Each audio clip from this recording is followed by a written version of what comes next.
All right. All right.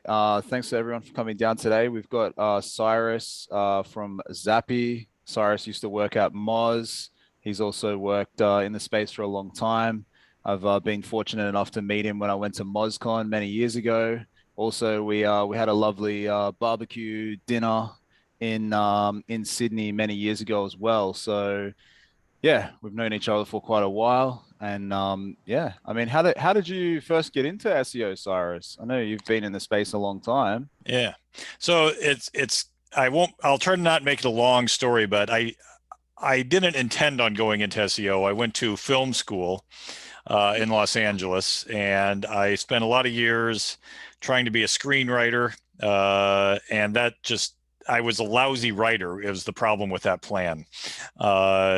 I should have done something I was better at. But eventually I started making websites, learning HTML, and then I wanted to market those websites. So I was studying every sort of online marketing there was, and I stumbled onto SEO, and it was like a light bulb moment. Like, oh gosh, I don't have to do sales.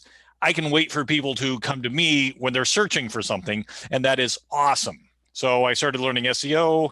Then I started doing SEO for the company that my wife works for. They gave me my very first job, and I was working that job for about a year, and I started taking on other clients. But I didn't think I was getting paid enough as a consultant. So I did an online search about, SEO salaries in Seattle, which is where I lived. And I saw a job opening for SEO Moz. This was 2010. And they were hiring somebody in their customer service department.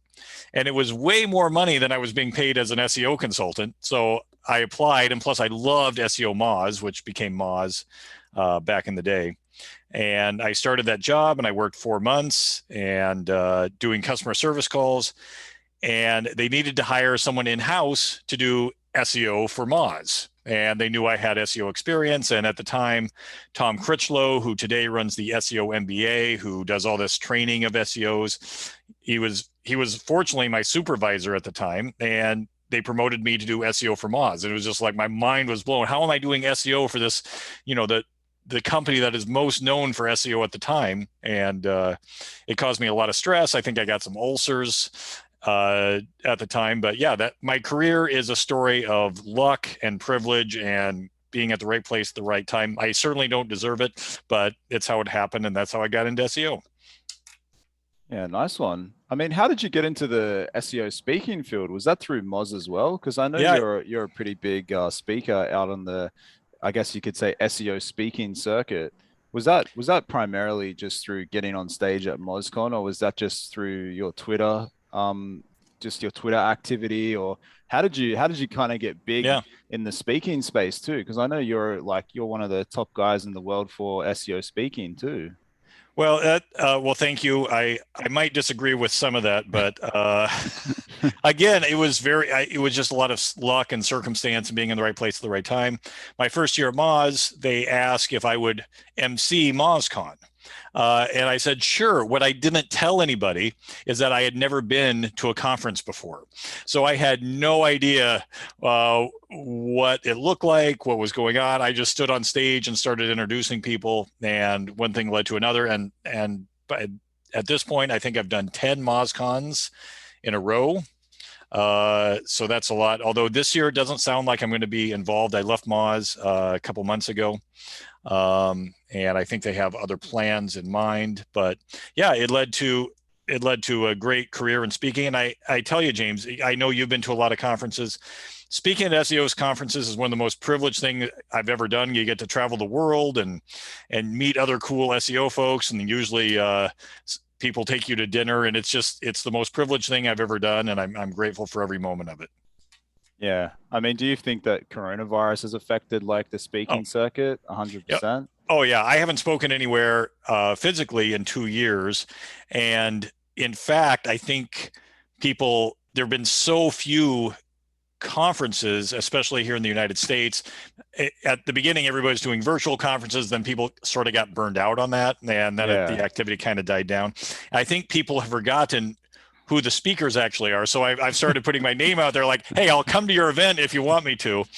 Just to remind people that I do speak, and I'm happy to travel. So we've got some events lined up this summer, and it's exciting. Yeah, I'm looking forward to seeing everybody again. A nice one. So what's happening with Zyppy? Is that's your new company? Yeah, You're developing SEO tools. You're doing all sorts of things. Is that like a consulting business too, and a SEO tool business? And talk us it's through what you're doing there. Sure. So it's mostly, it's pronounced Zyppy, Zyppy, Z-Y. sorry. No worries. It's a new company. That's okay.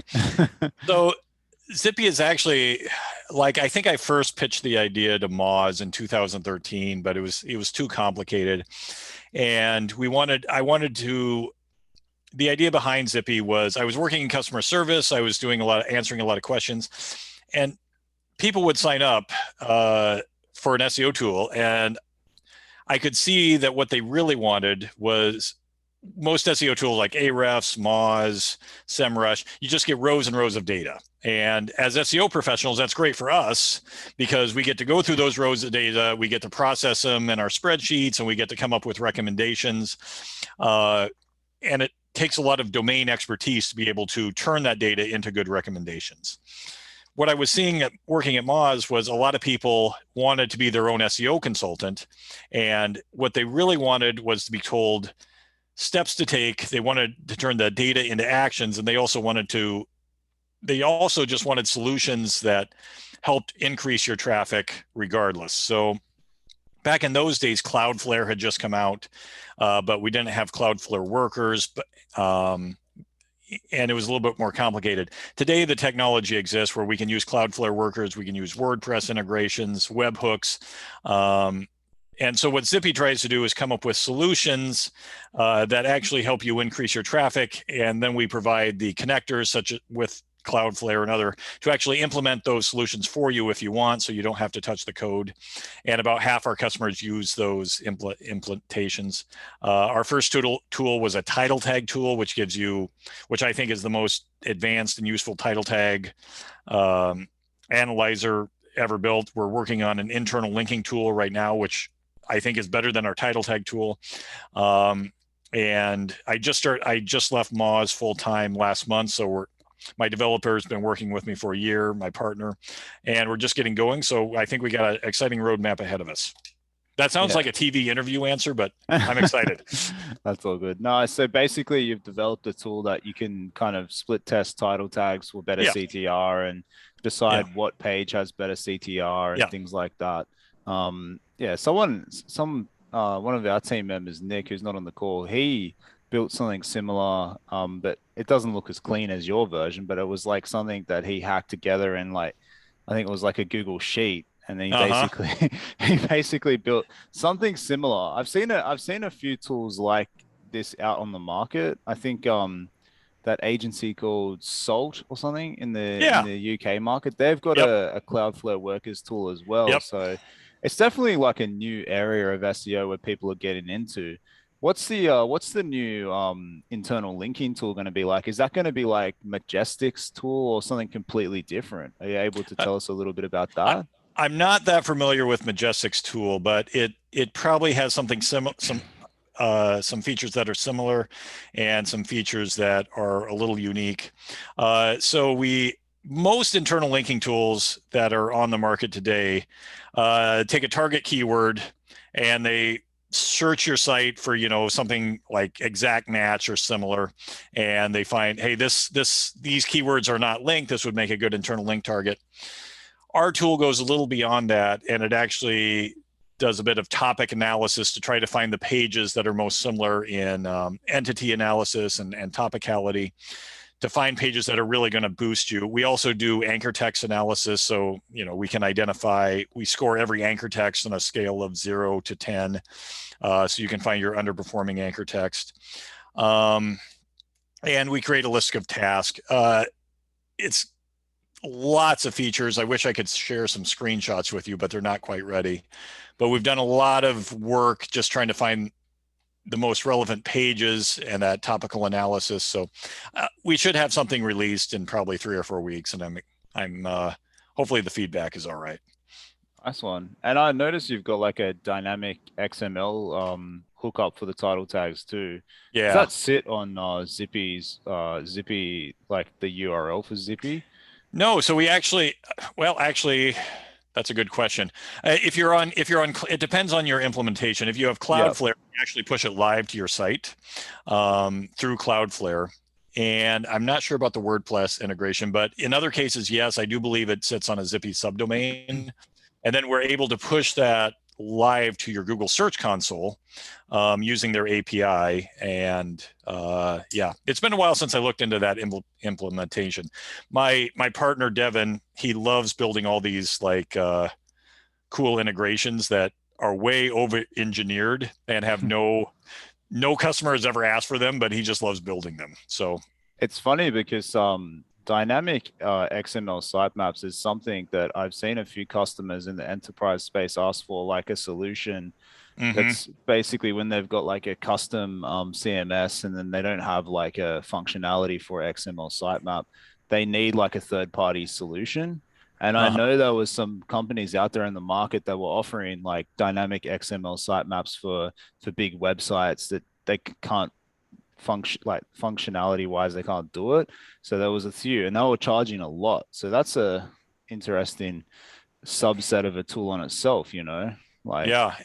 And the technology is pretty easy that we can basically offer it for free because of Cloudflare. But it it would be interesting to offer it as a standalone just to prioritize uh, those pages that you need extra crawling, things like that.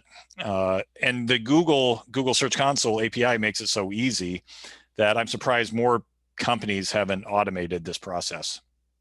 yeah, I mean, that's the thing about SEO. There's so many new areas coming out, you know, like even the area that you're kind of getting into, it's like relatively a new area, you know, like Mm-hmm. for in terms of tools, you know, there's only a handful that I know of that are kind of playing in a similar space and it's constantly evolving, you know, like there's always new things coming out.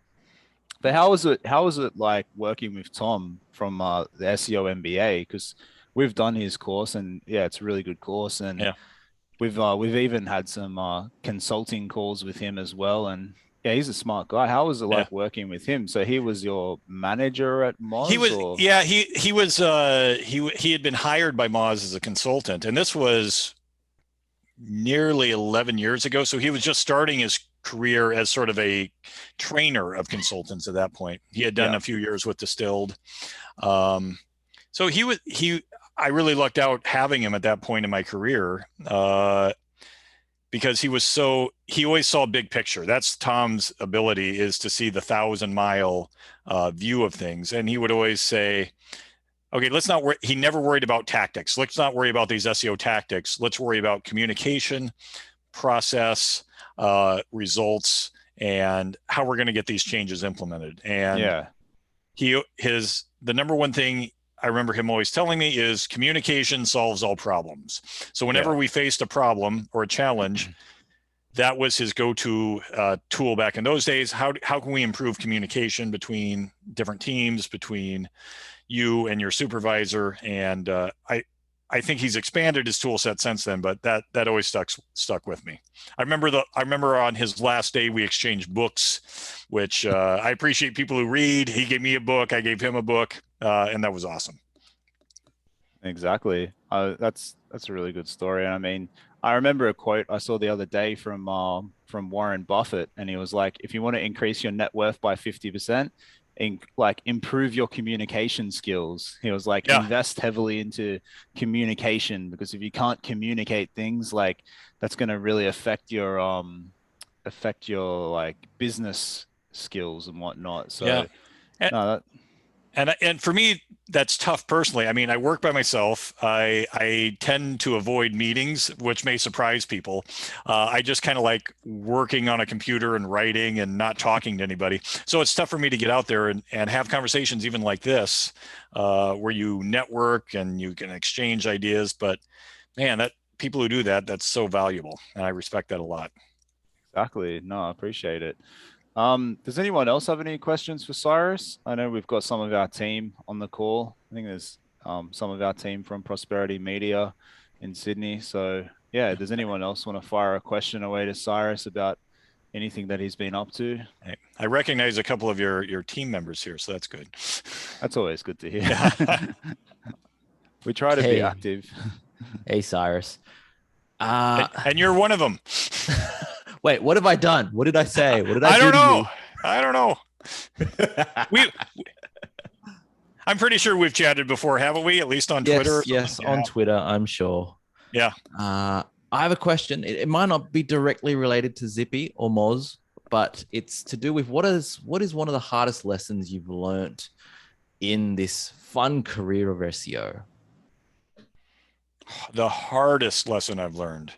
Oh gosh. Humility, which I don't think I've learned very well. Working at, I did SEO at Moz for many years, and so many of the ideas we had just failed totally. And then working with so many smart people there, like Dr. Pete Myers, who's brilliant, Tom Capper, who's been there about a year. Both those guys, so much smarter than I am.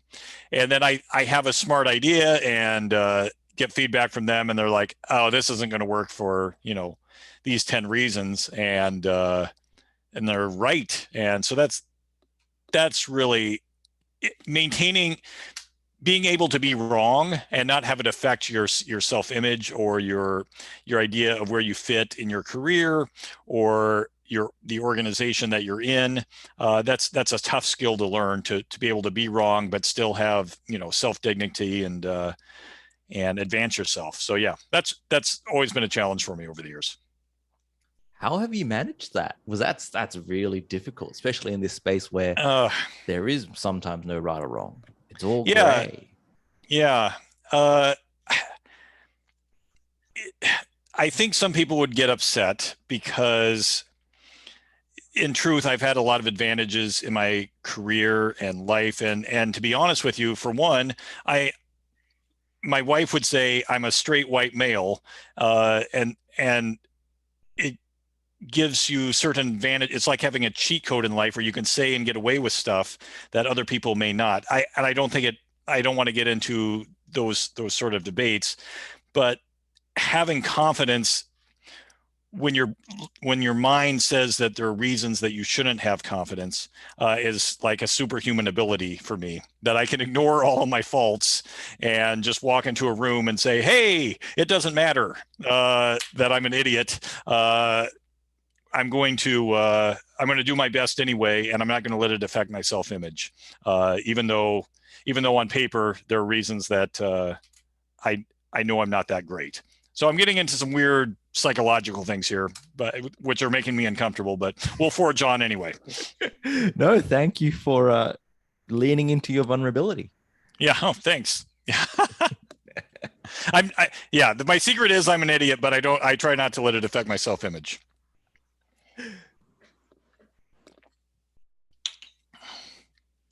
I have, I guess, like a general kind of question. I was just interested if you could talk about maybe like some of the experiments you've done, or a specific experiment, like what you're measuring, how you're trying to measure it, what you want to achieve. And I guess what I'm really interested in is how you account for the like hundreds or maybe even thousands of potential variables that could impact an experiment in SEO. Yeah, so that's an excellent question. So I've been doing experiments for years and years. I've worked closely with the Search Pilot team, if you're familiar with them, which is part of Brain Labs now, running SEO A/B experiments with their platform. I no longer do that now that I'm no longer with Moz and I'm running Zyppy, and Zyppy certainly has its experiments. In truth. A/B split testing is the gold standard, such as what Search Pilot does. But even then, there are no absolutes with experimentation. And at Moz we ran early correlation studies, which today have a bad rap because of wars on Twitter, some people thinking correlation studies aren't that great. And this kind of ties into experiments. But at Moz, I disagree with a lot of the sentiment on correlation studies. At Moz, we worked with a guy named Dr. Matthew Peters, who went on to work with, what was it called? He was one of the precursors of the Google's BERT algorithm. He didn't develop Google's BERT algorithm. He developed the algorithm before then. One of the smartest people I know, and he ran Moz's correlation studies, and the correlations were always micro. And I always like the quote that correlation, is not causation, but it sure is a hint. And so in SEO, you often have to work with very small probabilities. And that makes a lot of people uncomfortable because we don't have certainty. And the same is true with SEO experiments that we run today, certainly with Zyppy, even with SEO split test, you don't have a lot of certainty and you have to be comfortable working with smaller probabilities. And I certainly am with that. If I see traffic go up, that's generally a good sign, even if I can't attribute that 100% to various factors. And you also have to accept that a lot of times you're just going to be wrong, that if you're running an SEO experiment and traffic goes up or down, that 20 or 30% of the time, there's going to be factors that you haven't accounted for. So the goal is simply to be more right than you are wrong. If that's a 60-40 ratio or a 70-30 or an 80-20 ratio, over time, those events are going to compound and you're going to win, and you're going to win for your clients and get more traffic. But you got to be comfortable with the fact that 20 or 30% of the time, you're going to be wrong or you're going to be right for the wrong reason. So being uncomfortable with uncertainty, I think, is a skill set you need to have. Sure. I like and it. also communicating that uncertainty, like in percentages. It's kind of like the weather. There's a 60% chance of rain. And I think if SEOs can talk about it in terms of, percentages instead of absolutes, it helps a lot. Awesome. Thanks for the question, Matt. No problems. Thanks for the answer. Yeah. What do you think is going to be more important in the future for SEO, Cyrus? I mean, apart from the stuff that you're developing with Zyppy and some of these new Cloudflare worker tools, what other things do you think are going to be important in the future? What direction do you see SEO going in as well? Yeah, that's a really good question. So I think we're seeing a lot more automation, and I think we're going to see more automation certainly in terms of content creation with AI. We're already seeing a lot of automated text start to rank in the SERPs, a lot of articles written by robots, things like that. And I'm sure that's going to extend to link building as well. And, the traditional SEO audit is probably going to become a bit outdated in the future, because we can start to do those things automatically and implement fixes automatically. I think we're just starting to see the beginnings of tools where you don't have to think about your technical SEO as much. Hamlet Berstia, I'm mispronouncing his last name, who founded RankSense, who unfortunately died about a year ago of COVID. We're seeing a lot of companies sort of produce tools like RankSense, which basically do the same thing, which automate your SEO and then push changes live to the cloud. Right now, there's still a big human touch, but I think in 5 years, we're going to see tools that just completely automate that process for you. So automation seems to be the way to go in the future. And I think it's going to be an arms race, especially for the big publishers. But I think there's still going to be room for the small mom and pops, the small businesses. And a lot of the work, especially like the work that you're doing there, is not going to go away anytime soon, because people are still going to need bespoke solutions. The human touch that allows you to go above and beyond the automated solutions is still going to win. So I don't think agency work like you're doing is going to go away anytime soon. Yeah, I think even with all the tools, like Content King and rank sense and all that. Like some businesses still need consultants to digest the information, you know, and they still need that human touch. And sometimes it's not about knowing what's wrong. It's about pushing people to actually make those changes. And you might have to actually get on 5 or 10 calls with developers or decision makers and push your business case forward to actually get things implemented. And that's part of SEO too, you know, back to what you said about communication. It's so important, some of that stuff, you know, and you got to know how to communicate things to different individuals in different organizations and things like that. So yeah, it's a tricky one, but I mean, strategy is always going to trump technique. Exactly. And that's the thing, like you can't just rely upon a couple of tactics. You have to really have a solid strategy for the business, you know. You have to work out like what are the resources internally of that company and what are the agency's resources and how can they work together to find like the best mix to get things done, you know. And that's what really generates results. I mean, what are your thoughts on all these content tools like ClearScope and SEO Surfer, and there's so many of them now, you know, like, and why do you think like Moz didn't get into tools like that, or that Moz has kind of just kept their fundamental tools, you know, they haven't really gone down that path into some of those other tools? What are your thoughts on those tools? Some of that question, I think I will not answer to be politically safe and not offend anybody. Let me address the first question.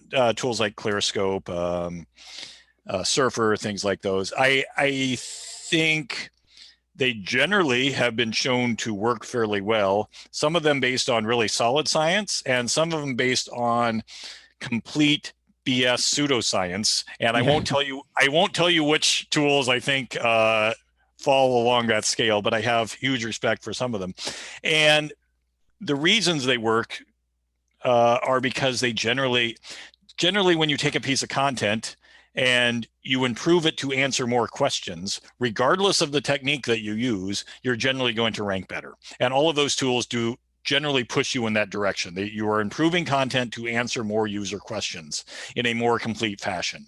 And regardless of the underlying technology, that generally helps you rank better. My favorite technique to increase traffic to any page, if I only have 5 or 10 minutes, I'll take my top search query and I'll just see what the people also ask are, and I'll just use those as paragraph headings at the bottom of the article, and I will just answer those questions. And then I'll put those into, people also ask schema markup.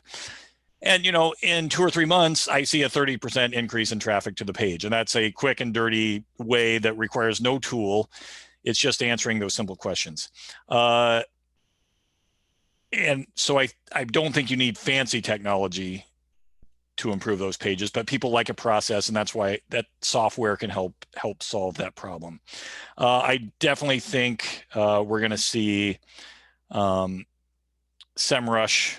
because Semrush is a public company now. They're flush with money. They're spending money everywhere, and I don't mind saying things about Semrush. And I love everybody over there, so I'm not saying anything bad. But I definitely expect them to get into more of these tools, or maybe even acquire one of these tools, if I can speculate, just like they acquired Backlinko and some other companies in recent times. Wouldn't be surprised to see Ahrefs and Moz also dive into these things. Moz is now a public company as well. I think Ahrefs is the last big independent tool of those trio that we saw over the years. But no idea what's going to happen, but it wouldn't surprise me to see all of them sort of get into more of those content recommendations like ClearScope and Surfer. Yeah, that was a long rambling answer.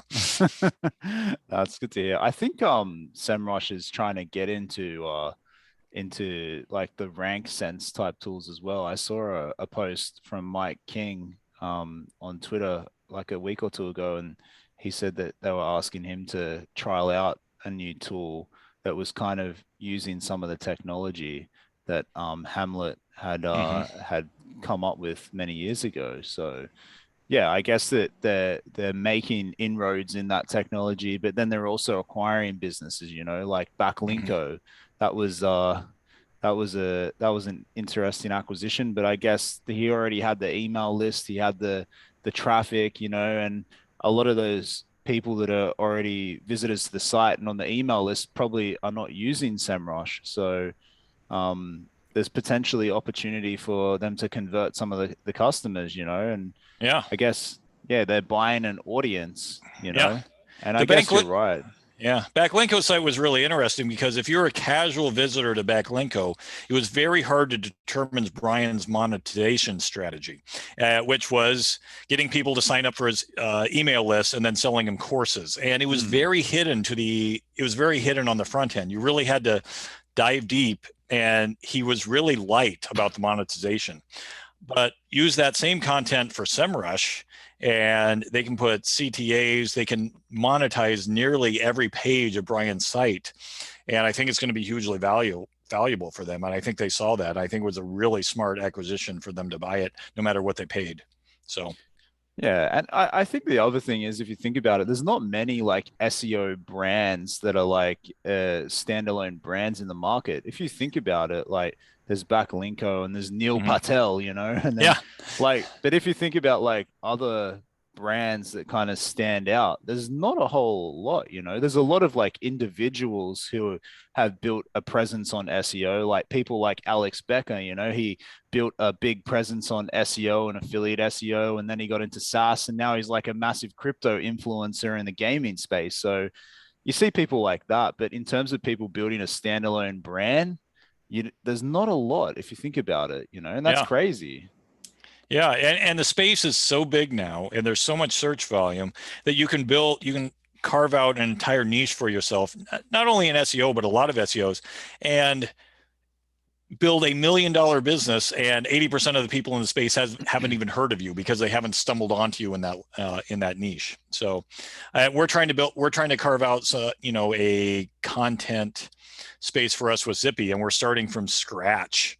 We had last month, I posted this on Twitter. We had like 1,100 organic visits, but to me, that's a really small number, and that does not create much of a funnel for Zyppy. But to me, it's exciting because I know what our content strategy is for the next year.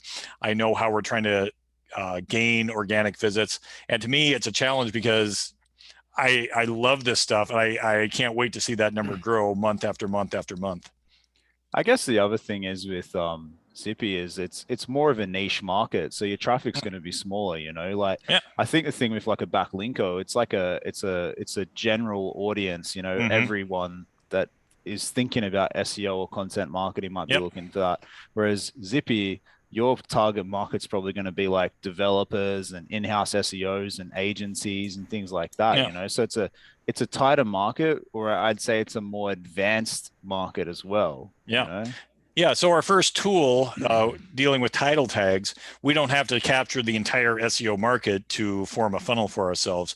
So we have an entire title tag content strategy. If I can gain 5% of the SEO market on title tags, I have a sustainable business. And I think we have a roadmap that can do that. And then when we launch the internal link module, we'll attack that from a content point of view and try to publish some awesome content on internal links and capture 5% of that market, and we can build it piecemeal, piece by piece, to build a funnel for ourselves. It sounds like it's exciting times. I mean, Yeah. to go a bit off topic, but where would you suggest that young professionals learn SEO today? I know you've got like Backlinko and you've got Moz to learn, but where Yeah. else would you recommend that young professionals up their SEO knowledge? I know, is there any books that you'd recommend as well? I know you said you're an avid reader, or what other sites would you recommend? I know that's a tricky one because Yeah. So I think some of the best resources for learning SEO are actually paid resources. I like Matt Diggity's Affiliate Lab yeah. because it's just all meat and potatoes, as we say. I don't know if you have a similar saying in Australia. what would be the equivalent? I don't know. My Australian I don't slang is know. I don't know what Uh, the same equivalent saying here is. I guess I don't know. I'm trying to think. on the Barbie. So Ross Hudgens at Siege Media, they have a course on content marketing, which I think is one of the best in the business. Glenn Alsop, I don't know if his course is open anymore, but he offered an excellent course. But then there are others. I think I've tweeted about these courses a lot, but regardless, I think some of the best courses are the ones that you pay $200 or $300 for and they monetize them. Semrush, Moz, Ahrefs, they've all got excellent blogs. I think Ahrefs probably has one of the better blogs out there right now in terms of, just keeping up. Twitter, obviously a great resource. Follow the right people, because some of the smartest people only publish like once or twice a year. So you just have to subscribe to a lot of newsletters. I think I subscribe to every single one of them out there. But yeah. Who are your top people to follow on Twitter? Like if you could say your top 5, who are SEOs that are sharing a lot of wisdom that you take notice of? I know that's a hard one because there's hundreds of SEOs on Twitter. Yeah, so let's see. Brody Clark, the Australian, he's awesome. He's one of my favorite Twitter people at the moment. And what's his name? Sorry, you got me on the spot. I don't know how to answer this question. There's so many people on Twitter these days. Everyone's sharing different things. I follow 257 people right now. I'm looking at my feed, and I keep trying to narrow it down, and I can't get it below. I'd love to follow just 100 people because I read like every single tweet, but I follow too many good people, so it's tough. One thing I did do is, if you haven't used Twitter Blue, it's the paid Twitter service. It costs like $3 a month. If you follow the right people, it has something called top articles, where it collates the most shared URLs out of the people you follow. It replaces Nuzzle, which is a service I used to use. So every day I just go in there and check top articles, which is the top articles shared by my network. It's kind of like my personalized Reddit, and I make sure I check out those. So that's a great resource. Yeah, I mean, what other productivity hacks do you do, Cyrus, that could be anything in your life or business? Sorry to put you on the spot here with Well, I am very lazy, so I have a lot of productivity hacks. Like I said, I subscribe to pretty much every single SEO newsletter out there, which I think is a learning hack for me. One thing I haven't succeeded at in life is I've been trying to learn how to code for about the last 10 years. And I signed up for Harvard University's CS50, Introduction to Computer Science. I've started that course 3 or 4 times and I've never finished it. One of these days I'll have basic coding skills, but I'm not there yet. Yeah, I think from people that I've known over the years that want to learn to code, I think sometimes going to like a course that's in person, it kind of forces you to like turn up to like a location to learn things. Sometimes has worked well for them. I know some of the guys that I've worked with over the years, when they want to learn more about coding, they've actually done like a course, like like a 10-week interactive coding course at like some campus somewhere, and they've actually turned up every week. And I think sometimes when you got to turn up, it's like doing fitness, like got a PT, but when you actually have to turn up there and like it kind of forces you to do things. I feel like that's something you could look into. Yeah. I tried another productivity hack in SEO. I try to join as many, good Slack groups. I've given up on Facebook groups for SEO. Too much noise. There's a few Slack groups I enjoy, such as the technical SEO Slack group, which is run by the same people who run Big SEO on Reddit. That's a good one. I enjoy Traffic Think Tank. I'm a paid member of Traffic Think Tank. I enjoy that. And there's a couple other private groups. I'm a big fan of, if a group doesn't exist, creating it yourself and inviting like-minded people to join, either whether it's an private email group or a Slack group. Those have been great resources for me over the years. Something I learned from Rand Fishkin, and working with him. It's something he was really, really good at, is collecting like-minded people from across the industry and gathering them into a support group, and then sharing knowledge and having each other's backs. So yeah, if you don't belong to the right groups, form them yourself. Exactly. And I mean, that's kind of what we did in Sydney. You know, we have the online marketing Sydney kind of group, and then we made our own little conference, and then we did a lot of events and dinners, and that's like how we met you at the Sydney dinner. Like, I don't even know, it was like 6 or 7 years ago, you know? Yeah. And then we got a few people to come out to that. And yeah, it's a great way to meet people when they're in a city, you know? Because the worst thing I heard speakers say is when they come to a city and then they're stuck in the hotel room. But then if someone gives them an opportunity to come out and have a local dinner and a few drinks with industry professionals and just chat, like that's what's so important. I know we talk about, it was one dinner, James, and Jen Lopez was there. And I know we bring it up a lot, but we flew all the way to Australia. We did the entire conference that week, and we spent a few extra days. That dinner was the most fun both of us had in all of Australia the entire week. So you're right. Just meeting local people, having some drinks, you know, that personalized experience is gold. So. Yeah, and I think it's good to take people to somewhere that's like you get to try the local cuisine as well. You know, we had the Australian barbecue and and a few drinks, and then people like they love that, you know, because I think that's the thing that you can't get with virtual events. You know, you don't get that personal touch. You know, I mean, virtual events are cool, but I think everyone's kind of getting a bit over them. And you're right, like, over the last 2 years, there were a lot at the start, but now they kind of seem to be less and less. And I know people are slowly getting back into in-person events, and there's definitely going to be a need for that in the next few years. So, yeah.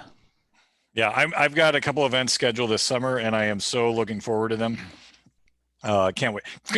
Events I may not have considered a couple of years ago, but now I get to go. I get to get on a plane and see people and eat crappy conference food. It's going to be awesome.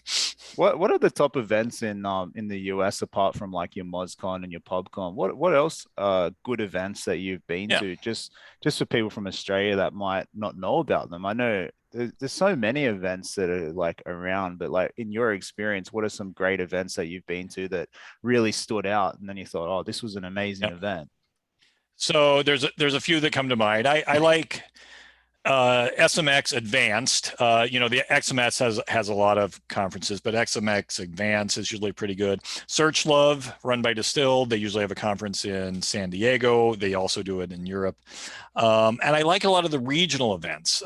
So Portland, Portland, Oregon, has their Engage conference in Portland every year. Minnesota has MN Search, but these are typically non-conference, non-profit conferences run by organizations just like your Sydney, you know, events. And I love them to death because they are nonprofit. They're usually more community focused. They usually can't provide a lot of compensation for travel or things like that because their ticket prices are so low, but they're more about the community than trying to sell, you know, $1,000 tickets. And I really love that. So there's a handful. We'll see what happens after the pandemic shakes out, because I think we're going to see some upheaval, some new conferences on the scene, and some of the old ones will probably drop off. So we'll see what happens. I guess that's the thing about running a conference, you know, and you try to make it affordable. It's hard to make money, you know. Yeah. We charged like $250 for a conference we ran at the start of 2020. And like just to put the event on was like $50,000. And to break even, it was like I think we made like 48K back, you know. You make a loss. So when you try to make an affordable event and for the community, it's a lot of work. That's why a lot of people don't do it, you know, because they don't realize the work. And the events that do like are heavily for profit, you know, they're 1-2K ticket price, and Yeah, it's a tricky running events is so hard. Like you become an events business, and Yeah. it's quite stressful and a lot of work. So we've been there definitely. Yeah. MozCon, I can't talk too much about specifics, but I can comfortably say the budget was well over $1 million every year. And, there's generally a couple of people working on it full time throughout the entire year. And if things go wrong, that's a huge business risk. So I totally get it. Yeah, and I've been to MozCon. It's next level, like all the AV setup and Hmm. just like the event center where it is and just how sophisticated the event is, it's yeah, it's massive production, It's like yeah, it's definitely some of the biggest production I've seen. And I've been to events around the world, I've been to like Chiang Mai SEO, and Oh, that's a yeah. big event too. Yeah. Like that's a 1,000-person event in Chiang Mai, Thailand for affiliate SEOs, Yeah. and they have the 2-day conference, and then they have 3 days of like workshops and smaller events and Yep. parties, and it's like a 5-day conference fiesta in Chiang Mai. So I haven't run one last year, and I don't know if it's going to happen this year, but that's a great event too. So Yeah. I was scheduled to go to that, I believe, and then it got canceled because of COVID. And so we'll see what happens in the future. yeah, no, I'd highly That's recommend that that's one of the event. more wild ones, James. Yeah, no, I think anytime there's tuk-tuks and things like that involved, like getting picked up by a tuk-tuk and driven around late at night, it Yeah. can be quite Yeah. wild. It's definitely not like Seattle. It's Yeah. it's a different event, that's for sure. But Yeah. I'd highly recommend it, especially if you're into SEO and affiliate SEO. It's one of the premier events, especially in Asia Pacific region, 1,000+ attendees. So, and the Yeah. mastermind they run's pretty good as well. So yeah, I mean, I think does anyone have any final questions for Cyrus? We really appreciate your time. I know you've been generous with your time today and shared a lot of great information for the team. Does anyone have any final questions for Cyrus, Cyrus? I got one quick one. This is from me coming from a journalism background, and then now I've just entered SEO. And you piqued my interest when you said that you came from film school. And I was wondering kind of what tools did you make use of when you were kind of young and like, I guess, upskilling as much as possible? Do you have any tips for someone like me in my position where I'm kind of looking to grow as an SEO consultant? Yeah. So I think one of the reasons, that's a great question. I think one of the reasons I did well early on in my career because I had spent many years writing and speaking, doing some acting and things like that. So the communication part of the job came very natural to me. And I was able to excel at that and probably look smarter than what I actually was. And I'm probably still doing that today to a certain extent. So nailing those communication skills, but if you're not a great communicator, there's other ways to do it as well. But being a builder, building, like James was talking about someone at the company hacking together something into Google Sheets. Builders are so rare that, and I think anyone who's on SEO Twitter can attest to this. When someone builds something and puts it out into the world, whether it's a Google Sheet, a simple script, a checklist, a tool, a video resource, builders are so rare that when something is built and it's even halfway decent, it will excel your career so far. So build things. There was an article on Hacker News last week that was a repost of something from several years ago, I believe. It was called Build Things and Tell People About It. So those two steps are the best way to advance your career no matter where you are. Build things and tell people about it. Building things and telling is the communication skill. And that's what I've done most of my career. I've either written or filmed videos or helped build tools, whether at Moz or Zyppy, and then tell people about it. And that is the number one way to advance your career, I think, either in-house or as an independent consultant or as a business. It just works. Yeah. So yeah, great question. I appreciate that. Awesome. Cheers. Cheers. Thank you. All right. No, does anyone have any final questions for Cyrus? I know we got to wrap things up in a second. I'll leave you with this thought. So at Moz, there was this, I had this manager who asked a question. Do we have any questions? And she learned in a training course that you have to wait 6 seconds. So she would, does anybody have any questions? And then she would count 1, 2, 3, 4, at 6 seconds, which was an extremely awkward pause. And in Costa Rica, where we just vacationed with some people, tying this back to the beginning of the conversation, you'd go on these tours of nature, and some were better than others. Well, we went on one tour where there wasn't a lot of animals or anything to see.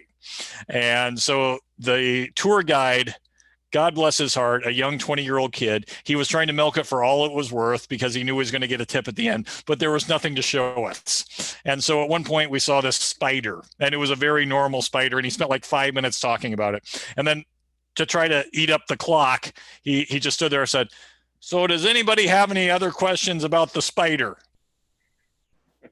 And you could just hear him counting the seconds and we're like, oh God, can we please move on from the spider? Anyway, thought I'd leave you with that story. It's been great talking with you today, James. I'm glad you had me on. I appreciate the invitation. Appreciate it, Cyrus, and hopefully come back to Sydney one day soon. If it's not for an event, maybe for another dinner. I know I didn't get enough time there last time, so I like that idea. You'll have to bring the wife back for a longer holiday. There's so many places to see here. You know, you can spend a lot of time, and I think we're opening up to tourists again from the end of February. So, yeah, appreciate it, Cyrus, and we'll definitely be checking out your tool and yeah. Following, I hope everyone from the team follows you on Twitter as well. I think a lot of them already are, though. Yeah, all right. All right. Thanks, James. All right. Thank you. Have a good day. See you. All right. Bye. See you. Bye-bye. Thanks, Cyrus. See you, Cyrus. See ya.